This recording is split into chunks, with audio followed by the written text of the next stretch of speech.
कि आप सभी जानते हैं उत्तर प्रदेश पुलिस कांस्टेबल 60,244 भर्ती की जो परीक्षा 17 और 18 फरवरी को हुई थी उसका पेपर लीक हुआ, बड़े पैमाने पर लीक हुआ और बहुत सारे नए सबूत भी निकल कर आए कि पेपर लीक का लेवल क्या था।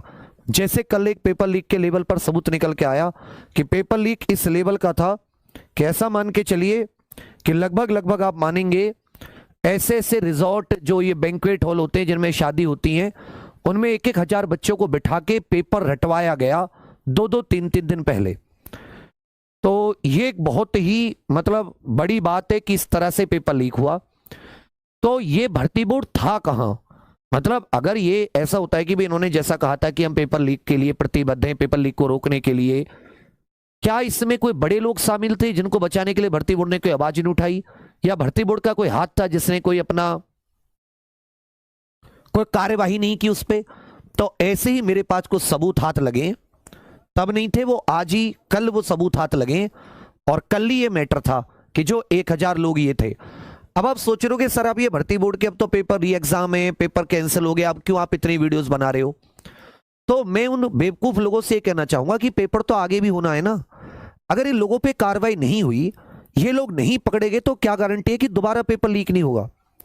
इस बार चुनाव था, 50 लाख बच्चों के परिवारों की वोट थी, सरकार ने कैंसिल भी कर दिया। आगे क्या गारंटी है कि वो कैंसिल नहीं करे? 2021 वाली भर्ती में साफ सबूत है हजारों की संख्या में कि कितनी बड़े लेवल पर चीटिंग हुई। क्या वो भर्ती पर कुछ एक्शन लिया गया? कैंसिल तो छोड़ो, जांच तक नहीं कराई गई। जो पकड़े गए उन पे क्या कार्रवाई हुई, किसकी चार्जशीट लगी, कितने जेल गए, किनको सजा मिली, आपको किसी को नहीं पता है। वो दो 4-4 5-5 दिन में जमानत लेके बाहर हैं, कहां सुनवाई हो रही है, क्या उस पर कार्रवाई, किसी को नहीं पता। वही लोग दोबारा से चीटिंग कर रहे हैं, इवन जो सिलेक्टेड है वो चीटिंग करा रहे हैं। तो अगर तुम्हें यह लगता है कि मैं सब व्यूज के लिए करता हूं, तो मां सरस्वती की कृपा से तुमने पेपर 17 और 18 फरवरी से देखा होगा, खूब व्यूज थे। यूपी पुलिस कांस्टेबल में व्यूज किसी चीज से कम नहीं थे पढ़ाने से। 12-12 घंटे 6-6 घंटे की व्यूज, अच्छे असली व्यूज तो वो होते हैं। तुम क्या सोचते हो ये इन वीडियो से व्यूज मिलते हैं? ऐसे इनका कोई फायदा नहीं। असली व्यूज होते हैं जो पढ़ाने से मिलते हैं। अरे बेवकूफो, ये तो मैं अपना चैनल अपनी जान दाव पे लगाता हूं तुम्हारे लिए कि कोई आवाज कहीं नहीं उठाएगा। ये जो तुमने 50-60 12 मिलियन का चैनल किया है, इसका एक तुम्हें फायदा पहुंचाता हूं। ये तुम्हारे फायदे के लिए तो तुमने किया था, केवल पढ़ने के लिए किया था। इसलिए तो किया था कि कल को अगर कहीं पर कोई हमारे साथ अन्याय हो तो हमारा कोई खड़ा हो। किसके लिए करता हूं ये? मैं अपने लिए नहीं करता कि अरे भाई मुझे व्यूज तो मेरे तो पढ़ाने से आ जाते हैं। मैं भी 6 घंटे की क्लास रात को लगा लूं, ऐसी ऐसी 50 वीडियो के बराबर व्यूज पेल दूं, और मुझे वो वीडियोस प्यारी होती हैं पढ़ाने। तो मैं कभी जिंदगी में नहीं चाहता कि मैं तुम्हें कभी भी ऐसे मौके पर आऊं। क्यों आता हूं? कि कल को अब ऐसे लाखों बच्चे जिन्होंने चीटिंग करी है, हजारों की संख्या में भी हुए, वो क्यों एग्जाम दे? बताओ, एक भी कारण बता दो कि वो लोग भी एग्जाम दें। ये जो 1,000 पकड़े गए, ऐसे ऐसे कई हजार होंगे। इन सबका रजिस्ट्रेशन कैंसिल होना चाहिए, इन्हें जेल में जाने चाहिए, तभी तो लोग डरेंगे पेपर लीक कराने से। नहीं तो फिर पे आपके तो अगली भर्ती में भी शामिल हो जाएंगे, री एग्जाम भी देंगे, फिर आप में मेहनत करके। और चीटिंग करने वाले में क्या फर्क रहा अगर चीटिंग करने वाले को सजा नहीं मिली? और सजा के लिए चाहिए सबूत। क्या गारंटी है कि भाई दोबारा पेपर लीक नहीं होगा या आगे पेपर लीक नहीं रुकेंगे?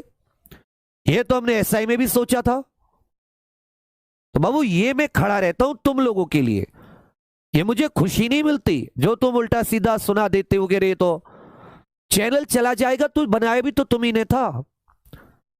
अन्याय के लिए आवाज उठा रहे, अन्याय के विरोध में, न्याय के लिए। हमारे पूर्वजों ने, बाबा साहब ने, भगत सिंह जी, चंद्रशेखर आजाद जी, राम प्रसाद बिस्मिल जी, गांधी जी ने आवाज उठाई थी, सुभाष जी ने। अरे तो वो न्याय के लिए तो आवाज उठाते थे। आईएएस वाईएएस छोड़ के, इतने इतने बड़े अपने धंधे पानी छोड़ के तुम लोगों के लिए, गरीब मजलूम के लिए क्यों उठाते थे? क्या सुभाष चंद्र बोस जी को जरूरत थी आईएएस छोड़ने की? क्या जरूरत थी गांधी जी को इतना वकालत बढ़िया छोड़ने की? क्या जरूरत थी बाबा साहब को इतनी बढ़िया बढ़िया डिग्री लेके कितनी भी बढ़िया नौकरी करते, अपना अमीर बनते? तुम्हारे लिए ना कि तुम्हारी भविष्य की पीढ़ी कहां जाएंगी, उन्हें अपना ख्याल नहीं था। वो तो नींव थे देश की, उन्हें तुम जैसों का ख्याल था कि भविष्य हमारे देश का सुरक्षित हो। वो भविष्य के लिए कर रहे थे, अपने लिए उन्होंने कुछ नहीं किया होगा। वो एक लुंगी में रहे। क्या किया गांधी जी ने? भगत सिंह जी कितनी कम आयु में फांसी चढ़ गए। अच्छे परिवार से थे, विदेश जाके पढ़ाई कर सकते थे। उनके परिवार में इतना सामर्थ्य था, विदेश भेजना चाहता था। तुम्हारे लिए ना बाबा साहब दो दो इतनी बड़ी बड़ी डिग्री विदेशों में से लेके आके फिर भी तुम्हारे लिए वो कैसे कष्ट सहे, दुख सहे, यही ना कि भविष्य की पीढ़ी सुधरे। तो आज जो हम लोग कर्म करेंगे, तुम तो अपना पेट बस हमारा दो रोटी मिले हमें मिले बाकी भाड़ में जाए, कुछ भविष्य के लिए भी नींव रखा जाता है। और इस अन्याय की दुनिया में न्याय के लिए आवाज उठाई जाए तो उसको सशक्त तरीके से आवाज दो, साथ खड़े होकर आवाज दो, उन पूर्वजों का मान रखो, उनकी विरासत का मान रखो। तुम ना रख पाओ मैं तो रखूंगा, चाहे उसमें अंत में तुम भी वहीं जाओगे, ऊपर मैं भी वहीं जाऊंगा। ऐसे नहीं मैं पहले भी चला गया तो क्या है, केस थोड़ी ना कि तुम परमानेंट रहोगे यहां पे। आवाज है, आवाज उठाएंगे गलत के खिलाफ मरते दम तक। उसी क्रम में कुछ सबूत हाथ लगे मेरे पास, बहुत स्ट्रांग सबूत है, आप सुनकर चौंक जाओगे जैसे। और देखो कोई भी लड़ाई होती है ना, सबूतों के आधार पर लड़ी जाती है। आपने क्या सोचा कि पेपर आपके डर से कैंसिल किया है सरकार ने, आपसे खौफ खा के किया है? सबूत स्ट्रांग थे, सबूतों ने तो झुकाया ना, तो पहले सबूत इकट्ठे किए गए थे, तब पता चले तो पेपर लीक कहां से हुआ, प्रिंटिंग से। अब और तगड़े सबूत हाथ लगे। ये जो आप वीडियो देख रहे हो इसके कमेंट्स में रात की 9 बजे की क्लास का एक लिंक है। ऐसे सबूत हाथ लगे कि जिन लोगों की जांच होनी चाहिए और तुम लोग पीछे हटे या साथ नहीं आए तो हम ये जांच नहीं करा पाएंगे। ऐसे उत्तर प्रदेश में पेपर लीक होते रहेंगे, चोर भर्ती होते रहेंगे। सोचो 1000 बच्चे एक लॉन में बैठा के, किसी का खौफ नहीं, पेपर रटवा रहा है व्यक्ति 2 दिन पहले एग्जाम से। और शुरुआत में तो तुम्हें भ्रामक ही बता दिया था, शुरुआत में तो तुम्हें राजनीति से प्रेरित बता दिया था। भला हो कि तुम्हारे पास स्ट्रांग सबूत थे। तो गलती हो कहां रही है? कोई तो इसमें बड़ा शामिल है। तो आज रात 9 बजे आप सभी लोग लाइव आइएगा इस बात को जानने के लिए कि भाई एक्चुअल में सर, और मैंने जब भी तुम्हें लाइव बुलाया कभी खाली हाथ नहीं जाने दिया होगा, स्ट्रांग सबूत दिए होंगे जिससे तुम अपनी बात मजबूती से। हमें इस पूरे गिरोह को खत्म करवाना है, इन सबके रजिस्ट्रेशन कैंसिल करवाने। जितने भी पेपर लीक में शामिल है, चाहे वो स्टूडेंट हो, चाहे उनके माता पिता हो, चाहे वो दलाल हो जिसने पेपर लीक कराया, चाहे मुख्य हो, चाहे वो उसने पेपर फॉरवर्ड किया हो पैसे के लिए, उन सबको तुम साथ दोगे नहीं दोगे क्लियर कर दो। तुम्हें सुनाना यही सुना के खत्म करो। पर मैं आवाज उठाऊंगा, मैं रुकूंगा नहीं आवाज उठाने से। तो भर्ती बोर्ड से संबंधित अब उसमें कौन कितने बड़े लोग हैं वो सरकार जाने, जो जांच कर रहे हैं वो जाने, खुद ही आरोपी खुद ही जांच, मेरा तो समझ में आता नहीं है। तो आज रात 9 बजे इसी वीडियो के लिंक है यहां पर, जो ये वीडियो देख रहे हो ना आप लोग, इसी वीडियो यूपी कांस्टेबल यहां से हुआ था। बहुत स्ट्रांग सबूत है, आपको समझ में भी आएगी और आपका थोड़ा दिमाग भी खुलेगा। जो ऐसे आंख बंद करके भरोसा करते हो ना वो भी। तो क्या आज रात को 9 बजे आप आओगे? दूसरी बात, अगर कहीं पर अभी आपने यूट्यूब पर और ट्विटर पे क्या देखा होगा, फालतू की बातों पे लोग लड़ रहे हैं, जिसका कोई एक अच्छे छोटे भाई बहनों की तरह, छोटे भाई बहनों को जो अच्छा ज्ञान देना चाहिए उसकी जगह बहुत अजीब अजीब चीजों पर। और वो लोग, उनका वो देखोगे तो वो एक चीज को करोड़ों तक पहुंचा देते हैं 1 घंटे में। हम लोग अन्याय के विरुद्ध, मैं जानता हूं कि इस कलयुग में अन्याय के विरुद्ध जब लड़ाई होती है तो न्याय अकेला पड़ता है। सबसे इंपॉर्टेंट क्या है कि जब सतयुग या त्रेता युग था, द्वापर युग था, तो न्याय के लिए हजारों लोग होते थे, भगवान भी होते थे। धर्म के लिए, धर्म मतलब यहां पे कहने का अर्थ है न्याय, सही बात के लिए। द्वापर युग में कृष्ण जी लड़े पांडवों की ओर से, मतलब उनका साथ दिया। त्रेता में भगवान श्री राम स्वयं लड़े अन्याय के विरुद्ध।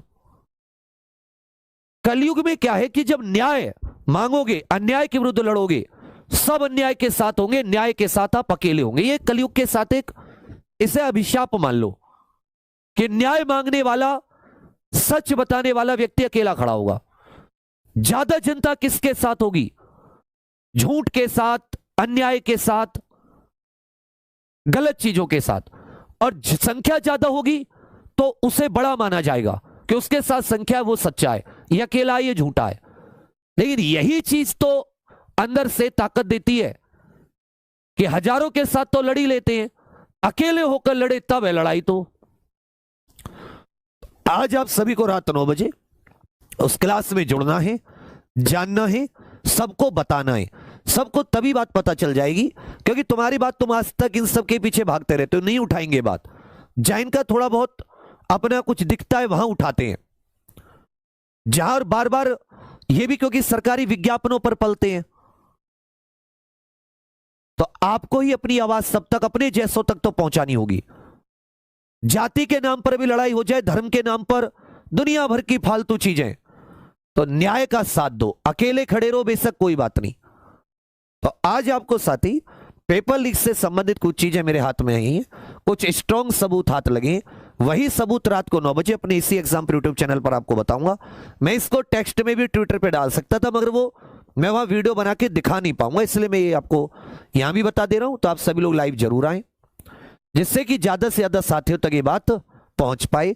मैं आपको सबूत दिखाऊंगा, आप स्वयं पता कर लेंगे कि किस लेवल पर पेपर, कौन कितना सीरियस ले रहा था इस पेपर को। तुम्हारे अलावा कोई इसे सीरियस नहीं ले रहा था, सरकार तो कतई सीरियस नहीं ले रही थी, उसे तो रिकॉर्ड बनाने पर लगना था बस। 60,000 वैकेंसी दे दी 60 दिन में, रिकॉर्ड बड़े बड़े अखबारों में, टीवी चैनलों पे। लेकिन तुम्हारे साथ क्या बीत रही है कैंसिल होने से तुम जानते हो। री एग्जाम बेशक मिल गया हो, पर क्या हम शुरुआत से री एग्जाम चाहते थे? पेपर होने से पहले हम तो ये चाहते थे ना पेपर हो, रिजल्ट आए। जब हमारे साथ अन्याय हुआ तभी तो री एग्जाम माना, तब हमारी भर्ती आगे गई। लेकिन कष्ट तो है ना कि काश लीक नहीं होता, एग्जाम हो जाता तो रिजल्ट आता है। बहुत सपने कुचले गए, और कुचलने का दर्द महसूस हो तो साथ आवाज उठाना, ना हो कुछ मत कहना, चुप रहना, गलत मत कहना कि जी इससे व्यूज, इसके अच्छा मैं पढ़ा लूंगा ना, इसके 10 गुना व्यूज ले लूंगा, पागल। और मुझ में है ताकत, मैं पढ़ाने के लिए जाना जाता हूं 6-6, 12-12 घंटे। ये तो मजबूरी है, क्योंकि आवाज तो उठानी पड़ेगी ना। दोबारा से यही लोग पेपर में बैठे, अभी तक भर्ती बोर्ड ने एक FIR तक नहीं करी है, तुम इसका परिणाम नहीं समझोगे। छोटा मोटा 2-4 को ऐसे कर करा के ठीक है, शांत सब, चुनाव आ जाएंगे उसमें लग जाएंगे, आचार संहिता, 5 बातें अलग। याद रखना, आवाज उठाना न्याय के खिलाफ, न्याय के लिए हमेशा। कम होगी तुम्हारी संख्या, लेकिन ऊपर वाले का साथ होगा, इतना जानता हूं मैं।